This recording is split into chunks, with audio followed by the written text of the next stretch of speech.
Good evening, Your Excellency. We are going to start, and before I start, I'd like to pay homage to the Buddha by reciting the Buddha's of 3 times. Namo tassa bhagavato arahato samma sambuddhassa. Namo tassa bhagavato arahato samma sambuddhassa. Namo tassa bhagavato arahato samma sambuddhassa. This evening, rather than a Dhamma talk, I want to consider this as a Dhamma lecture, as a Buddhist lecture. And the topic I'd like to discuss this evening is the role of compassion, especially in Theravada Buddhism. And I actually formulated the title and gave it to our ambassador, Her Excellency Joy. The formulated title is The Underestimated Power of Compassion as an Attitude. The understated power of compassion as an attitude in daily life. So I'm presenting compassion as an attitude, that we can use it as an attitude. I feel that we don't call on the power of compassion very often. The reason is that in Theravada meditation practice, we like to think that Vipassana meditation is the direct path to Nibbana. Vipassana meditation, insight meditation is the direct path. But when we talk about metta meditation on loving kindness and compassion, we think this is not the direct path, because it focuses on what we call conventional truth. In Pali, Sammuti Sanjaya, the Muti Disna. Because of this, in Theravada Buddhism, we kind of, if you like, we give as if compassion practice is the second grade meditation practice. Vipassana is the first grade. We like to see it that way. I have seen it that way. But we all know this sutta, Metta Sutta, currently Metta Sutta in Sri Lanka. Every school child learns this in the school. In Myanmar, the majority of the people know this by heart. I'm sure in Sri Lanka, in Cambodia, in Thailand, in Cambodia also. People know that this is by far the most popular discourse in the Theravada Buddhist communities and countries. If you recall the sutta, at the end, Dittham Janam Nisino Sayano Yawa Tatsakrikata Pitu Etan Satik Aditya Brahma Vedam Vihara Vidama. The last one, Dittinja Nupakama Silawa Dasanina.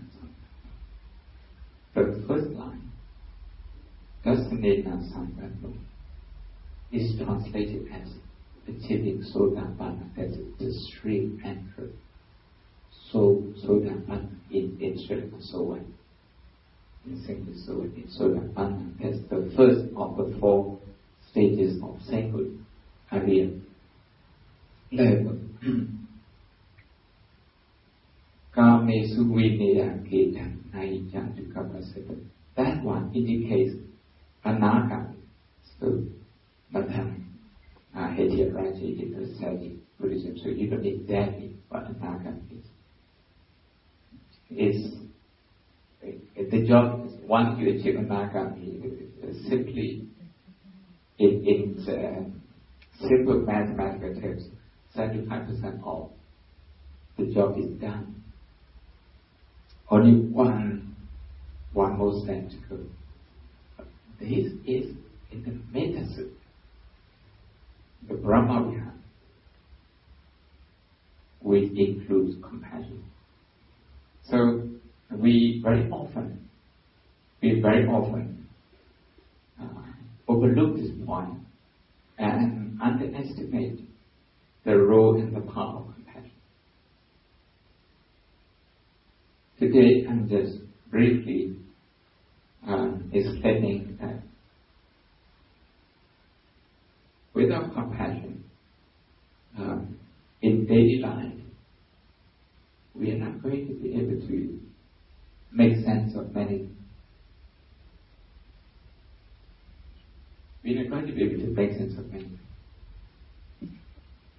Some of the experiences that we face, if we see how some people are unkind, how they can speak unkind words, how their actions are less considerable, less considerate. When we see people behaving towards us like that, what we do is that we go into the survival mode, like Charles said, fight or flight. We either fight with them, we either fight with those inconvenient words, inconvenience experiences. By doing so, we actually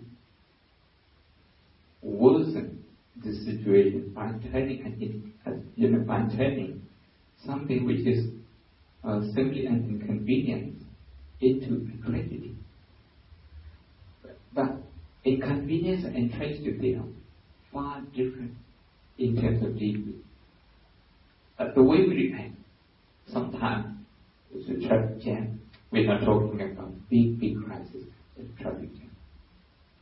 Sometimes maybe your boiler, breaks down and you don't get hot water. And the way you react to that, sometimes maybe your Wi-Fi is not working. Maybe you can't access your Facebook, you can't access your Twitter, your website. That's just an inconvenience.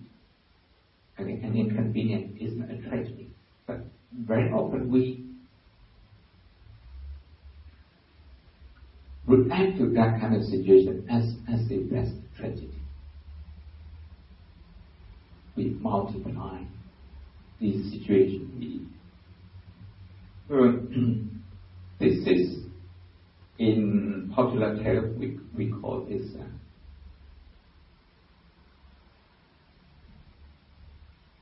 EQ management, not IQ. EQ management, emotional quotient. That we are not able to regulate our own emotion. In terms of the, if you don't mind me recalling or mentioning the name of the Sutta, Satipatthana Sutta, the discourse of mind, this is about Citta. It's really about how the mind works, how we should deal with our thoughts, our emotions. Citta.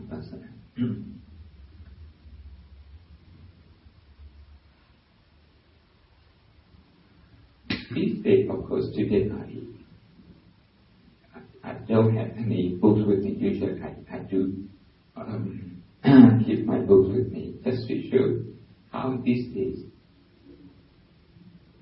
clinical psychologists and neurologists, they have been using mindfulness and Buddhist meditation, not exclusively, but of course they also use the Hindu yoga and other forms of meditation, but mainly from Buddhist meditation sources. People like Professor David Richardson from Wisconsin University and before him, or maybe almost the same time, Professor John Carlson from Massachusetts Institute of Technology in a hospital. And after that,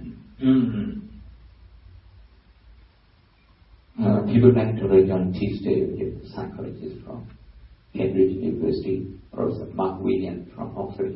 These people, they use meditation.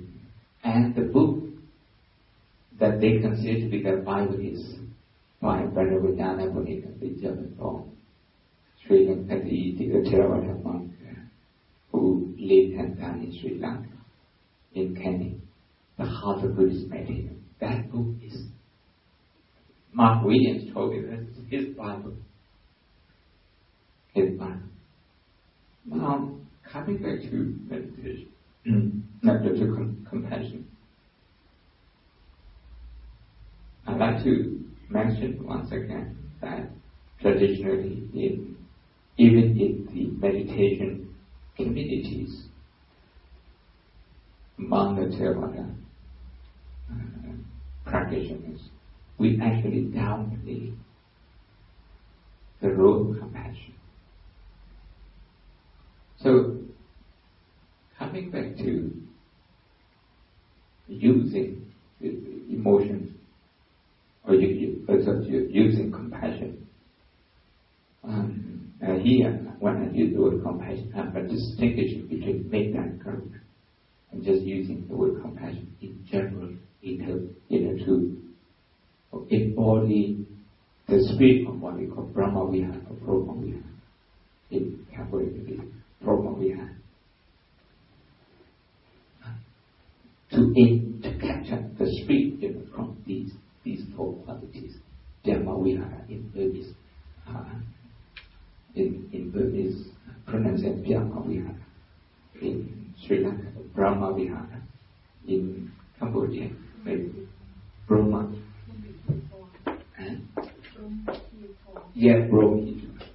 And in Laos, Brahma Vihara.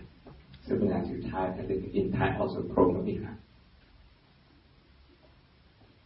I'm raising this issue this evening that we actually underestimate it. We underestimate its usefulness.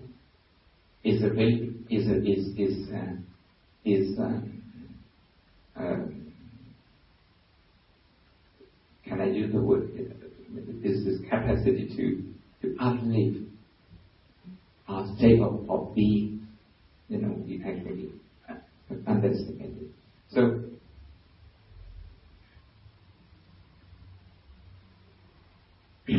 compassion as an attitude.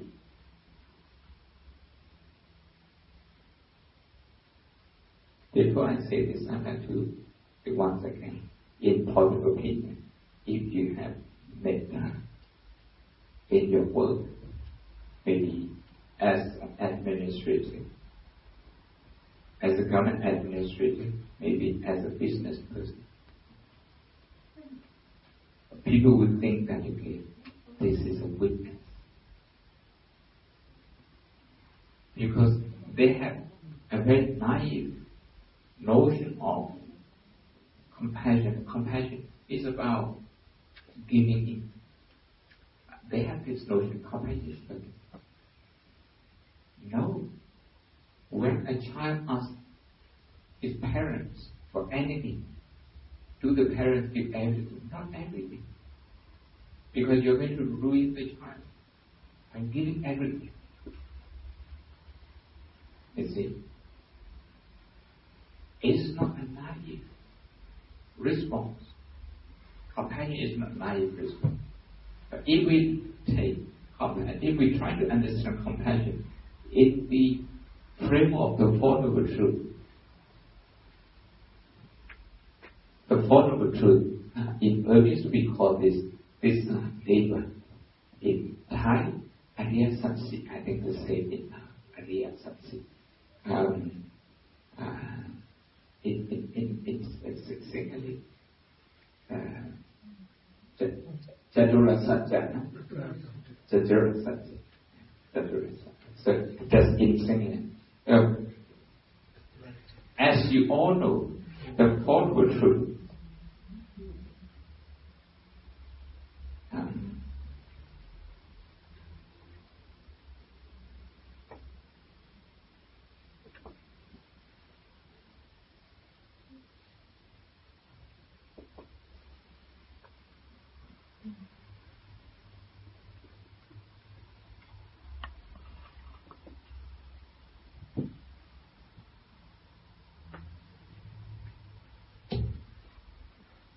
we can see here the way the Four Noble Truth is formulated.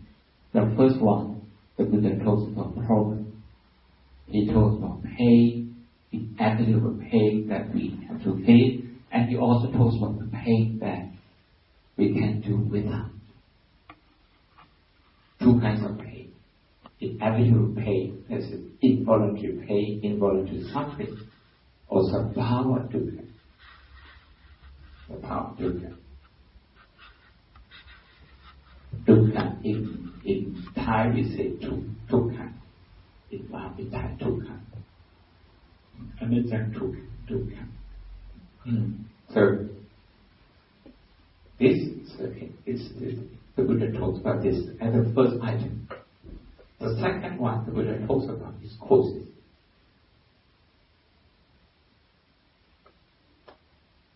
This is about understanding problem.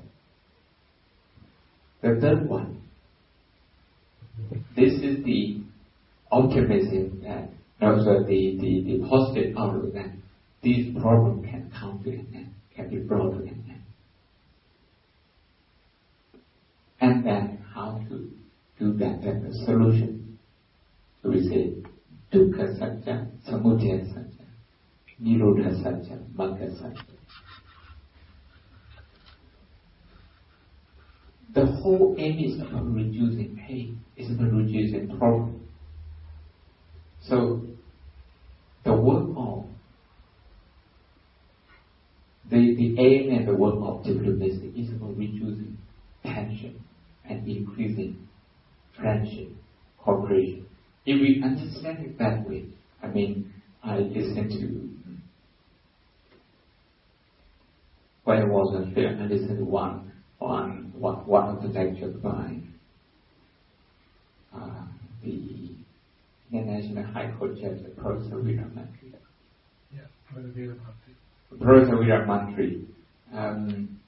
He said that the Buddhists are the first diplomats in the world who came because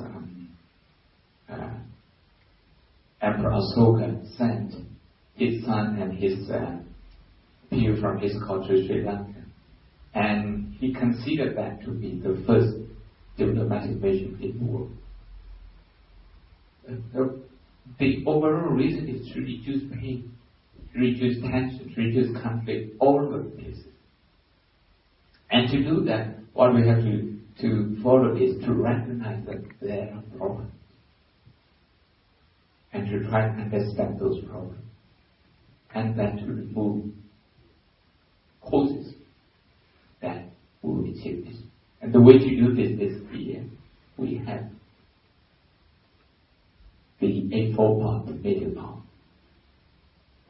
Majjhima Patipada, the middle path.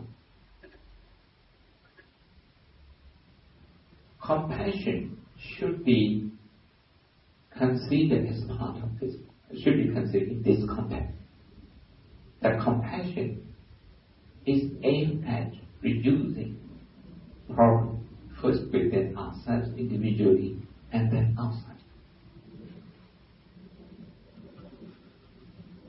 Compassion, I like to stress again, is not a naive response. It's not about giving in to all the demands. But it's about examining whether our action, our thinking can reduce the tension, the conflict, problem. That's in the spirit of dukkha nirodha. Dukkha nirodha. In time, in Laos ทุกข์สมุทัยนิโรธมรรค in Myanmar ทุกขะสมุทัยนิโรธมรรค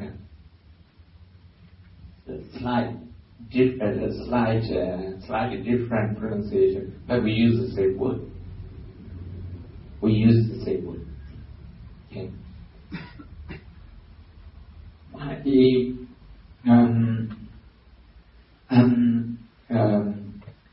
My conclusion of my overall view is that when, for example, when the police have to arrest a robber, if they do this without anger, without intending to harm this person, I think they are doing this with compassion. Compassion because they need to prevent this person harming other people. The compassion for other people. If they leave this robber alone, he will get some revenge from other people who like to protect themselves. So in that way, they can also look at their work in arresting this person as being compassionate. If they are just intending to reduce problem, you see, so not many people think that people using arms, using weapons, have compassion. Last year, in the Buddhist Association of the British Armed Forces, they have once a year a conference. They asked me one question, how can we do compassion?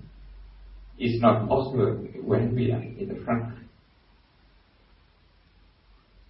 The opposite side, whether you call this enemy or the opposite side, has arms in their hand, and we have arms in our hand. And how can we follow Buddhist precept? My argument is that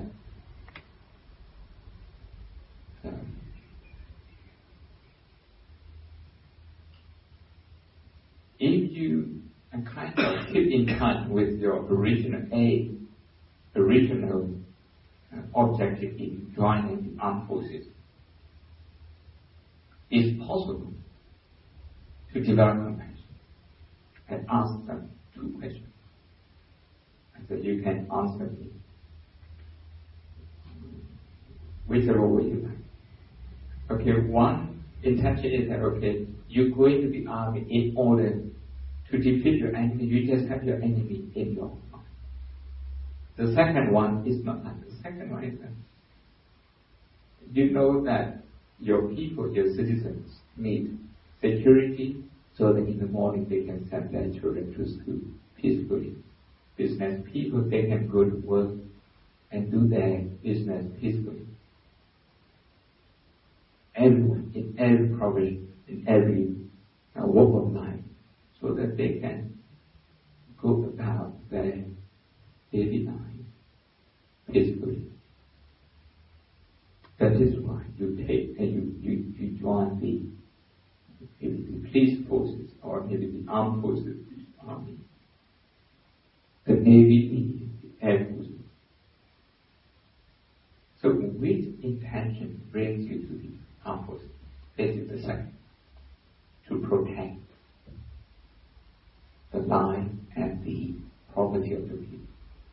If you want to protect the life and the property of the people, this is compassion. This is compassionate-based action. You are not confronting your enemy all the time. You are just most of the time you are just preparing yourself to be better ready. So, if you don't forget your people that you are doing this for them, you think about that problem which is which is lack of security and lack of law and order. If you think of that problem, how that problem might hinder but their way of life. If you think about this, you use the potential danger that might befall on the people as your motivation. Now this motivation comes from compassion. It comes from compassion. Sometimes I had medical doctors, sometimes medical students, sometimes people who were trained to be consultants, complaining about a very stressful life. I would ask them, why do you want to become a consultant? Is it because someone, your neighbor, from your neighbor has become a consultant and you want to prove that you also can be a consultant? This is competition. This is peer pressure. Or you want to become a consultant because you know that people who suffer from a certain illness that you are specializing in, you know those people, they're helpless. When someone is in the family, the whole family is in pain, is in trouble, in care. So you consider that pain and you want to help them. They are two different. One is for your personal glory. The other is for the happiness of other people. Which one you go for? Which this is your aim? If your aim is to help other people to reduce their pain and problem, your aim is actually very noble, very compassionate. You don't have the pressure and the stress of competing with your neighbor anymore, with the people in your class anymore. The pressure of competing is off. There's so much pressure of competing. Pressure from competition. And with competition as our mindset, deeply rooted in our mindset, even when we start working, we compete with each other and there's no natural cooperation. There's no natural cooperation.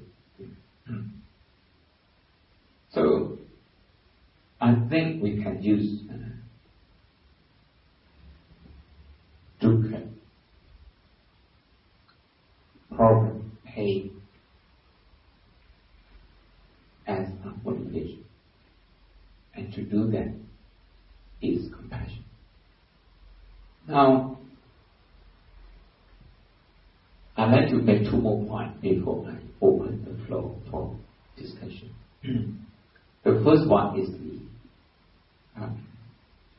scientific. The first one is the scientific discovery these days.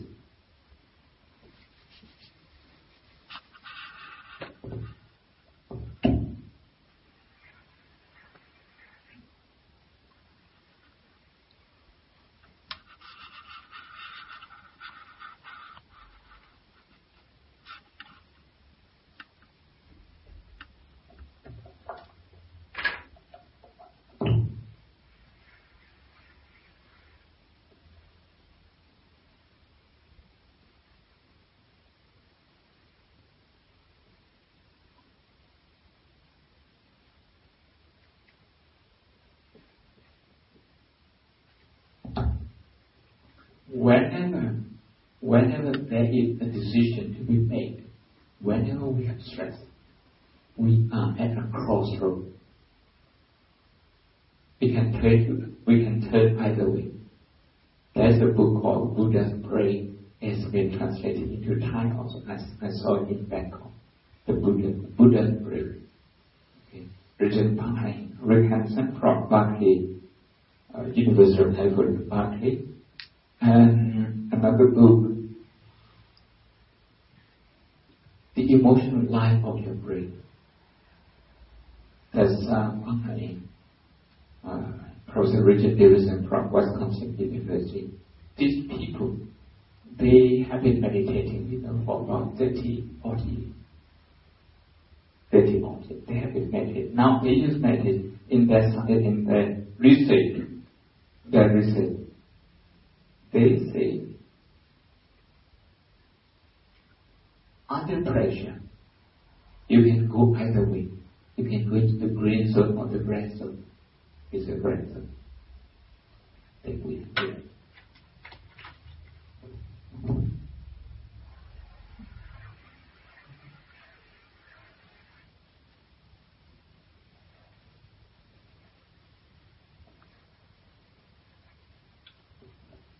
We have red zone. If you go into the red zone, it's what Charles Darwin said, fight or flight. You don't accept it, and you don't accept the problem. Fight or flight means you are using maximum energy. It's like a deer running away from a tiger. Okay, in order to stay alive, you use your maximum energy. You run. If you can't run away, you're going to use your maximum energy to fight back.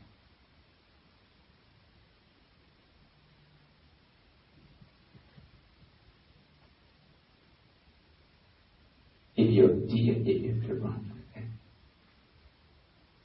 How many times a day you can run? If you have to run many times, the second, the third, the fourth time, your energy is low. Your recovery rate is again slow. You see? But this is for life and death situation. And the deer, one has escaped from the tiger. Within about 5 minutes, 10 minutes, it can relax, drink water, start eating green grass. Human being can't do this. Stress at work, you take it home. Stress at home, you take it to work. People find it difficult to kind of heal, unlike those animals. Those animals, okay, yes, fight or flight, they are in this zone. But within 5-10 minutes, they switch answer and they go into the green zone. They relax. Their muscles become relaxed. They don't actually, the heart doesn't pump a lot of blood, and the lung doesn't have to supply a lot of oxygen. See? With traffic jam that we face daily life in big cities like this, before we reach work, if we go into the red zone, but before we start work, we already exhausted emotion. We already exhausted. So this is in science what they call a method. And the green zone is hippocampus area.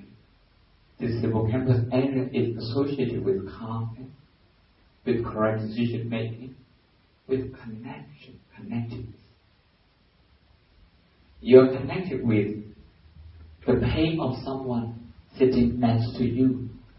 You can connect with the emotional stress, the distress that someone next to you feels. The imaginary is about disconnected, being disconnected. You can't really feel what the other person is going through. Sometimes when parents are very stressed out, they can't feel that their children also have stress. They come to think that we as parents, we work very hard, we are very stressful.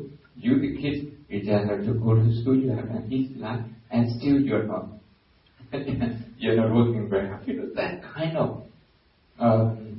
That kind of complaint sometimes comes from the parents. the children find it very difficult to understand. The children cannot digest it. They cannot digest it. In Mandalay, the second city of Myanmar, a devotee of mine, a family close to me, they have only one child, 9 years old. He goes to 3 schools. In the morning to a Chinese school to learn Chinese, how to read and write and speak. And after he goes to ILBC, that's English speaking international school. Like in the evening, he would study Burmese 3 schools every day. And the mother, would bring him food, and he doesn't have to go back he doesn't have to go back home. Instead, he can eat in front of just outside the school, in the car. He can change also if they provide him. So right often the mother would say, "Look, son,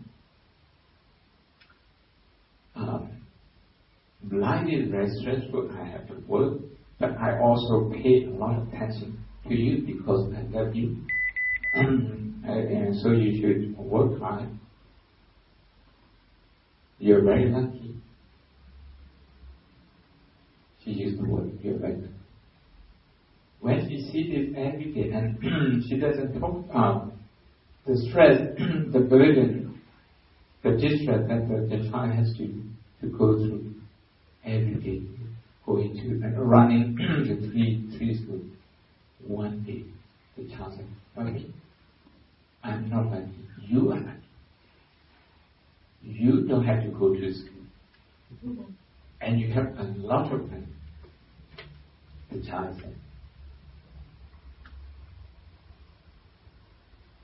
If you do not read what the child is saying through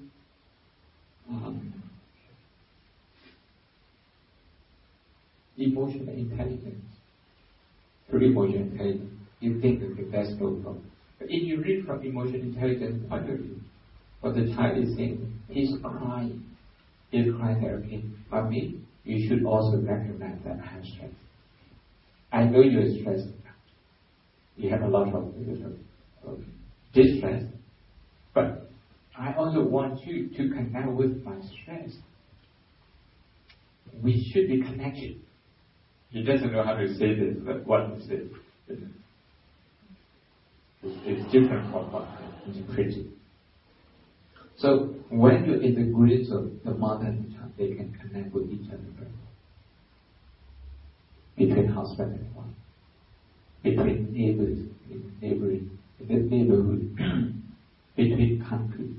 So it's very important that they don't go into the red zone, instead stay in the green zone. So green zone is associated with mindfulness, with compassion, when the red zone is associated with frustration, with rejection, with anger, with disconnectedness. So this is the psychology and neurological point of view. But the last one, let's talk about this one. Let's talk about the solution.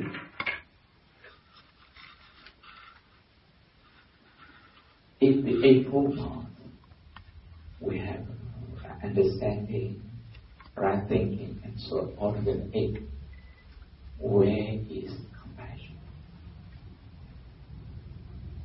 One may think that compassion doesn't feature prominently. It takes me many years to place compassion. Actually, it's very simple. I just would like to discuss the first 2 points. Samma-ditthi and Samma-sangha. Samma-ditthi, Samma-sangha.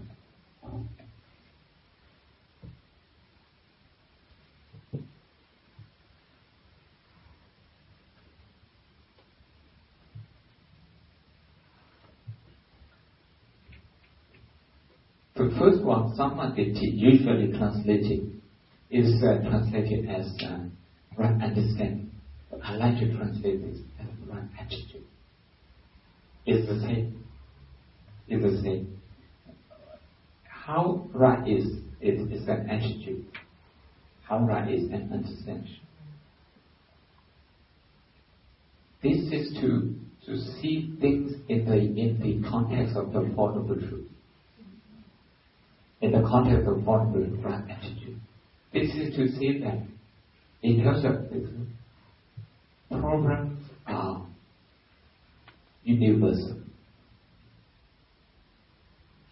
When you go to work, when you see a traffic, when you face traffic, if you forget that other people are in the same situation, when you forget that this traffic problem is universal, when you forget that, it's very easy to become self-centered.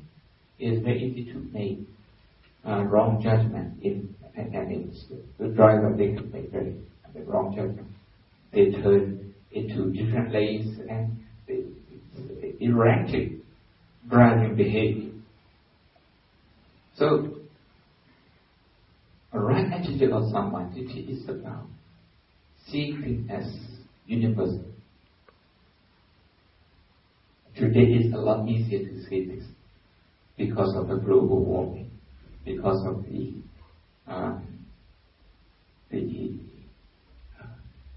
digitization,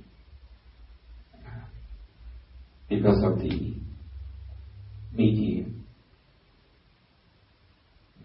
And we can look at the refugees program. The other day we had World Refugees Day. We can look at this problem of one country impacts on another, or even in the wider world. So, we can see dukkha or problem is actually universal. It's a lot easier if we have this in mind. And of course, for the last 70 years or so, things have turned into this way, that to see things in a more global manner, that we have many international organizations trying to promote this awareness. So, in other words, not to personalize program to the extreme. Yes, we have programs, personally, but this program has a universal aspect. So this is samadhi. Then what's the second? Sammasankappa. That's sometimes it's called right thinking. Here I like to use the word right. I would like to be a little bit provocative and use the word right emotion. Right emotion.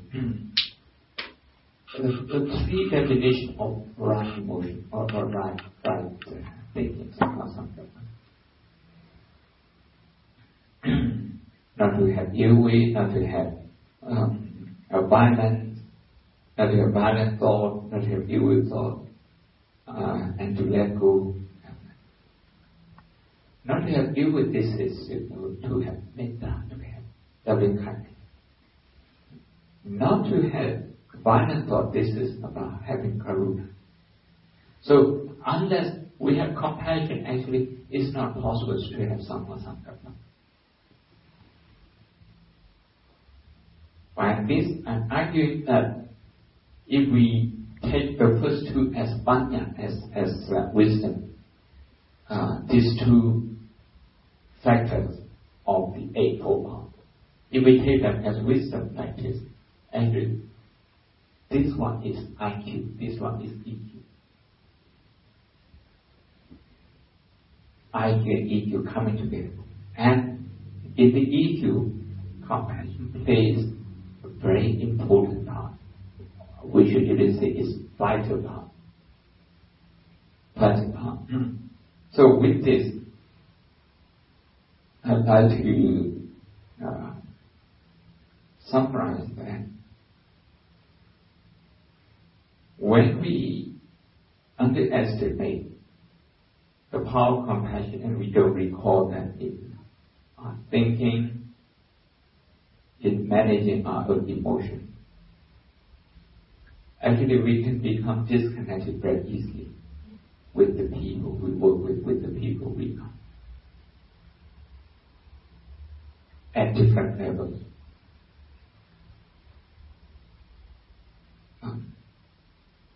To stay connected with the reality of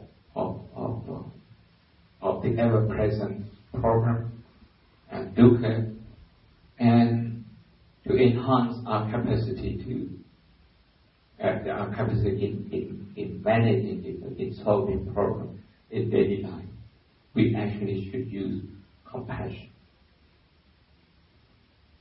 as a demonstration. If somebody resents me, for example, it's very easy for me to go into the ransom. This is not fair. Why you say this to me? You're insulting me. If I go into the ransom, I think my response can be, sometimes can be, I can make mistakes, I can be unreasonable, I might even become aggressive. But if I stay in the green zone, my decision would be correct most of the time. If I need to call the police because somebody is insulting, it's okay for me to call him. Out of compassion for myself and for that person, I can call, I can ask them help from the police. But after the police have dealt with this situation, I wouldn't have trauma in my mind. This trauma is a very big issue. I don't want to go into this because we all know how big how much we pay attention to this issue in psychology and also in Buddhist training. If I think that this person is actually suffering from something, that is why he is insulting. If I see him as someone who is suffering, who has problems, now, instead of getting angry with him, I have compassion towards him. Of course, compassion also means another step. It also means solving this problem. How to do to prevent this person from safety, how to prevent myself from being inflicted unnecessary pain. So, thank you. Any question? Anyone has any comment? One thing I will answer that we need to focus your attention on the current political situation in the world and perhaps the technology, how the technology is working. Now, I was listening to a video clip today sent by one of my friends from Sri Lanka.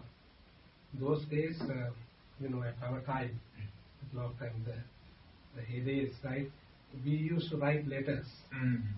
And now you send an SMS. So the emotions, immediately the emotions are being expressed. So I think the technology is not providing space for the people to think about and have tolerance. So I think it is somewhat conflicting with I don't say it is conflicting, but I think it is sort of a big hindrance in the present day social life, because the rate of divorce, the rate of crimes, all that is happening because suicide. You take quick decisions without giving consideration. Those days, to reply for instance, say a love letter, you take about 3-4 days to reply that letter. You try out several expressions, and finally you conclude your letter and post it. Once it is reached to your partner, it takes a long time. They have a lot of time to think about it. But today, because of the technology, it has become a big problem even for solving problems, and I think it's aggravating problems in the society, particularly, these technologies, communication technology. How do you think about it?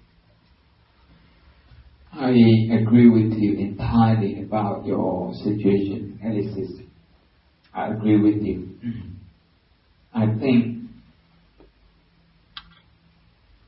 if you don't mind me quoting a former British Prime Minister, Benjamin Disraeli, prepare for the worst and hope for the best. How do we prepare for the worst? From the very beginning of the world, look, this world, this life, okay, don't take it for granted. It has a lot of pitfalls. It has a lot of shortcuts. He uses the word that captured all of that, the word suffering. So, if we are not complacent, if we actually remind ourselves on daily basis, just about 2-3 minutes, remind yourself that the pressure that's being increased, that being multiplied by the social media, by the technology. With this, we already expect the worst. If we expect the worst, when it actually comes, we are not surprised. There is no surprise factor. Sometimes we get caught up by surprise. And when we get caught up by surprise, the reaction comes from our subconscious mind, not from conscious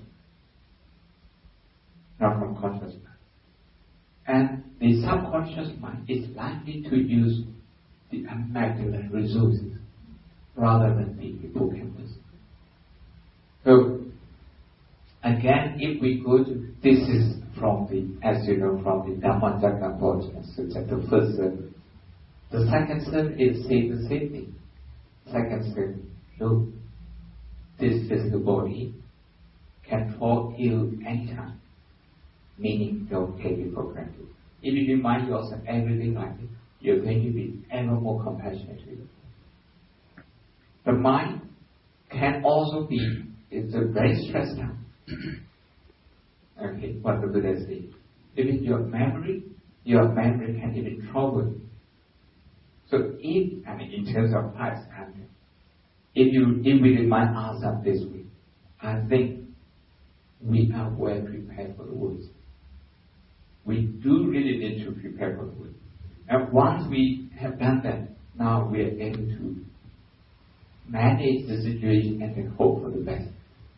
This two, number 3, number 4 is about hoping for the best.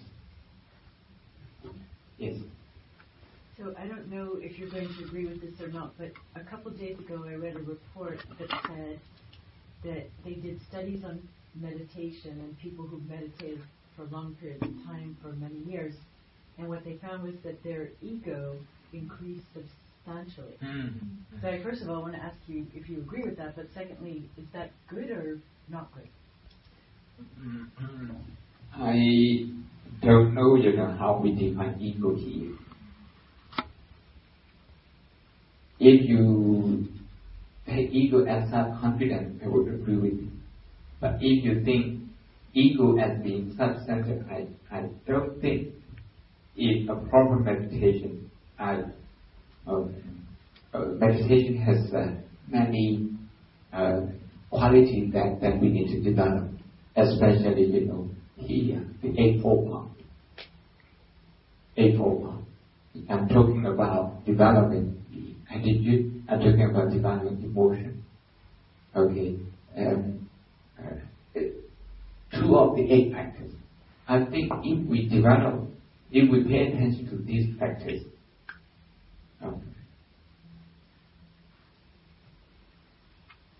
and increasing ego in terms of self-confidence, yes. an increase in terms of being self-centered and being disconnected with other people. I don't think so.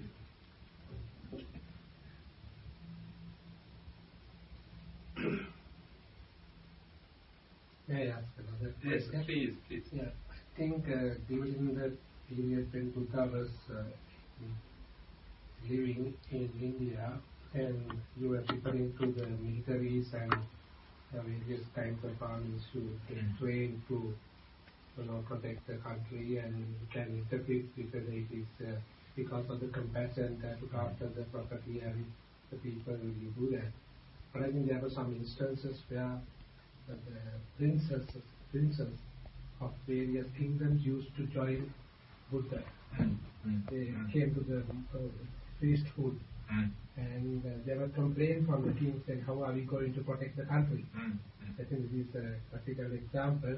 And thereafter Buddha decided that if a prince is joining the bhikkhuhood, and he should get permission and so forth. So there were consideration even within Buddhism. This is not a question as such, but as a comment. But what I am trying to say is, even Buddha recognized that the protection of the country and protection of the people and the property is part of the whole life. Right? He has given serious consideration, so that's a kind of a point that we think. Now, if you take the recent political development, how do you look at that with North Korea and United States? Is it something to do with compassion without venturing into war, giving some consideration and trying to solve the problem, as you said, the Four Noble Paths, right? Whether it could be, analyzed. I think there is something lacking, Reverend Sir. We don't analyze the real life situation as Buddhist or the Buddhist monks or any other religion. We should analyze and publish certain things and say that this is how it worked, right? But there's something lacking, the gap between what is happening in the real world and what is the religions. I'm not only referring to Buddhism. I think I agree with you. We need some public discourse in this. I agree with you that we don't discuss the Dhamma in terms of its application to daily life, in terms of like even international politics, international affairs. Now, in North Korea and America,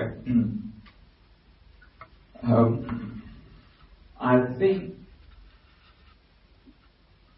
people who have developed nuclear weapons, and even chemical and biological weapons, maybe they develop with the aim of using them as a deterrent. This is what they have in mind, just for protection. So far, people with nuclear weapons, we can separate the biological and chemical weapons. The nuclear weapons, they haven't used it. They know better than us, what kind of destruction it can cause as a dukkha. Knowing this, knowing the danger, I think also knowing the cost of going through that arms race at that speed, how important. This might bring them that this might have brought them together. So I still would see this in the frame of the follow through. They see the problem, the danger, and they try to apply some solution. Even in terms of SWOT analysis, in business analysis, threat and weakness, they see this and they try to turn this into that opportunity, not individual opportunity, but for both sides. I don't really know the detailed discussion, but reading from papers, I think both sides are willing to kind of sit down and go further. So this is a very good thing. Now, going back to what you command on the Buddha's time and the armed forces for protection. Yes, in the Aganya Sutta, the reason that the Buddha and thereby Buddhists see why we should have a government and armies and we need security. Security of our life and security of our property. And we need some people to work on this full time. So as in terms of social contract, so people who are being protected, they would give taxes, and the government would protect them. So this is in the Aganya Sutta as before. So we call this, if you like a philosopher from Oxford, John Russell, he would call this social contract. Social contract. This is in the Aganya Sutta. I must thank you that I studied very all this in Sri Lanka. Because I never looked at the Sutta this way before. Of course, I furthered this at Oxford University. Yes. Any more questions, please?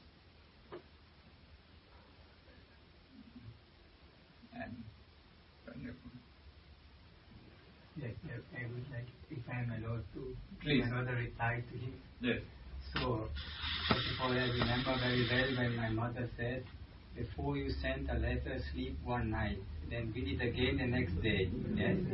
So, now, when we have this technology, so someone is giving us this technology, but we must also update our moralities, our psychological attitude towards it.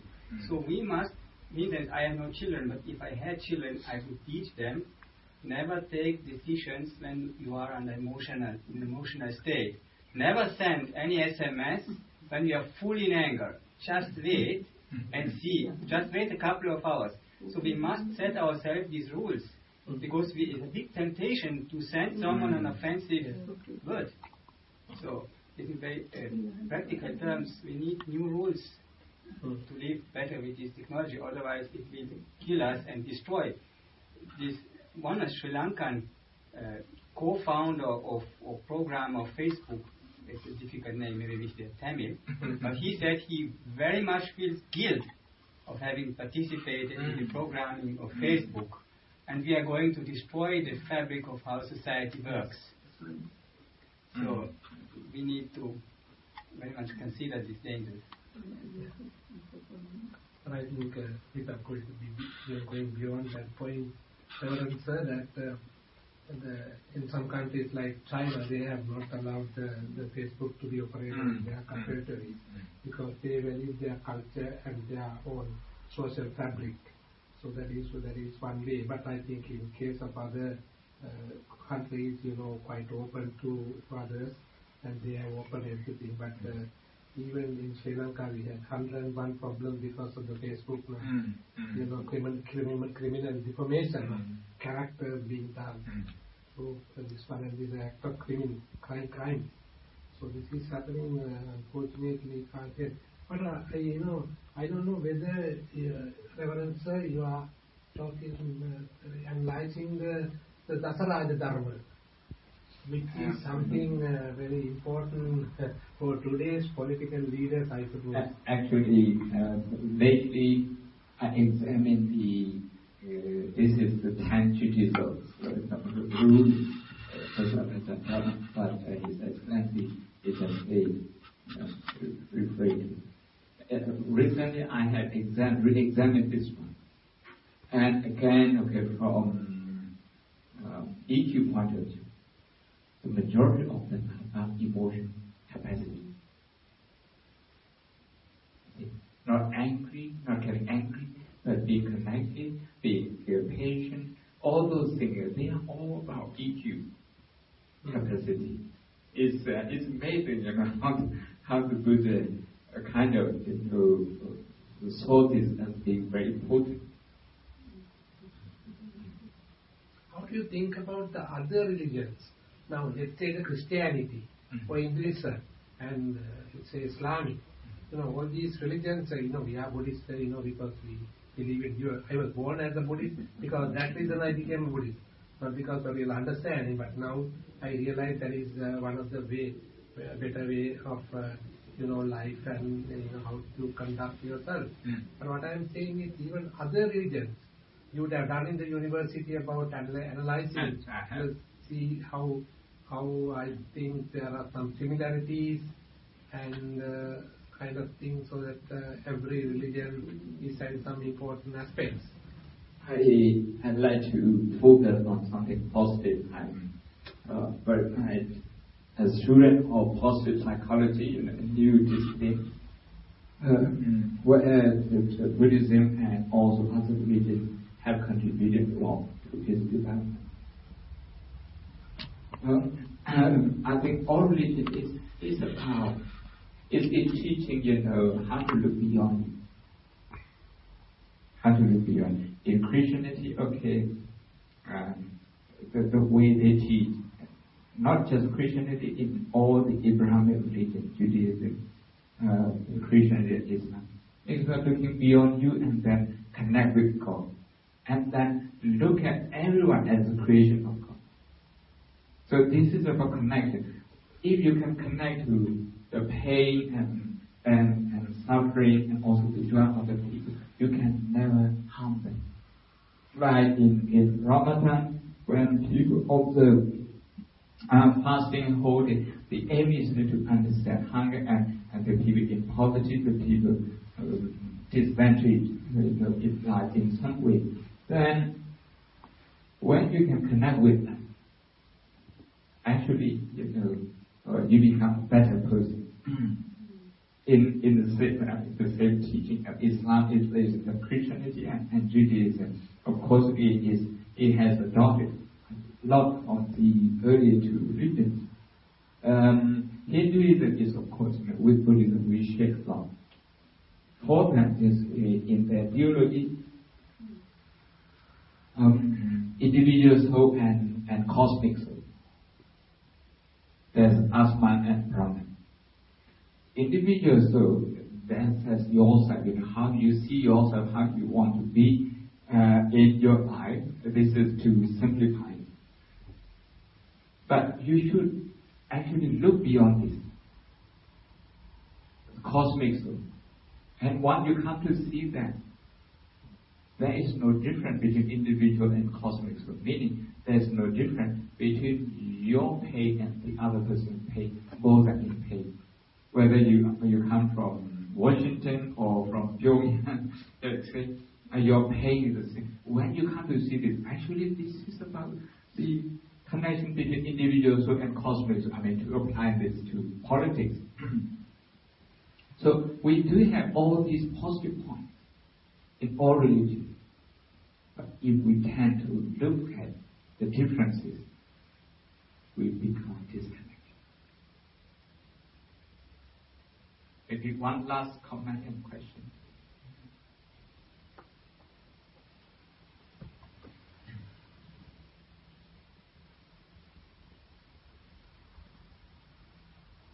I have a comment, but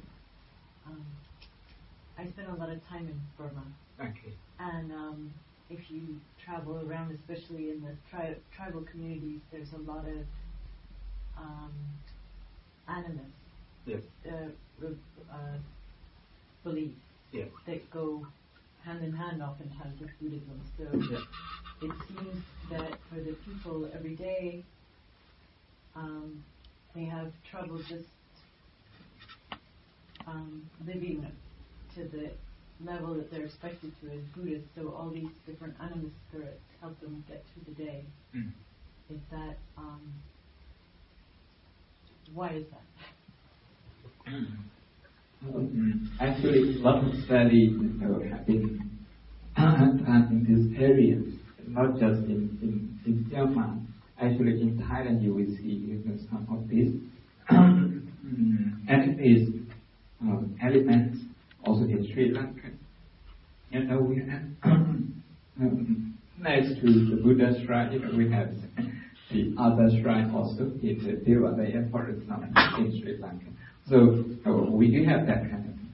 Then there is a compromise that Buddhism always does wherever it goes to the country.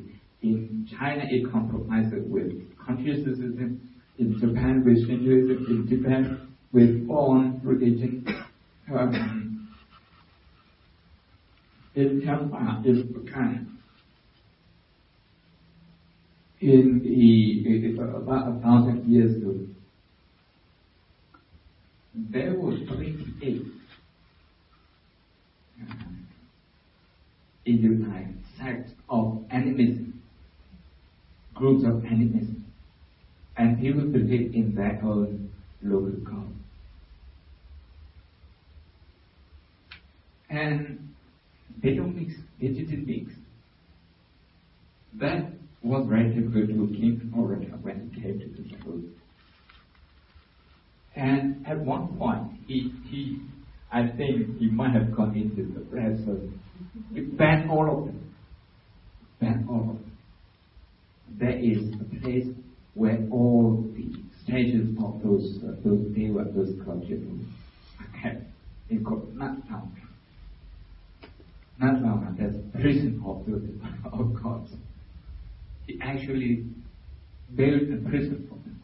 And then people couldn't understand it. Actually, people couldn't digest that, and they revolted.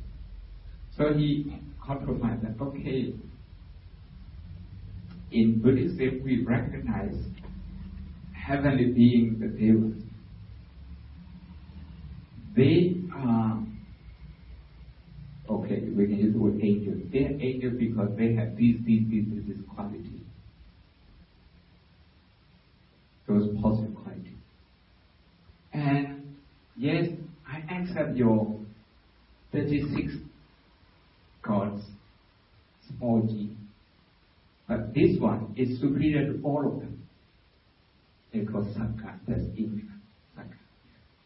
So he added another one, 37.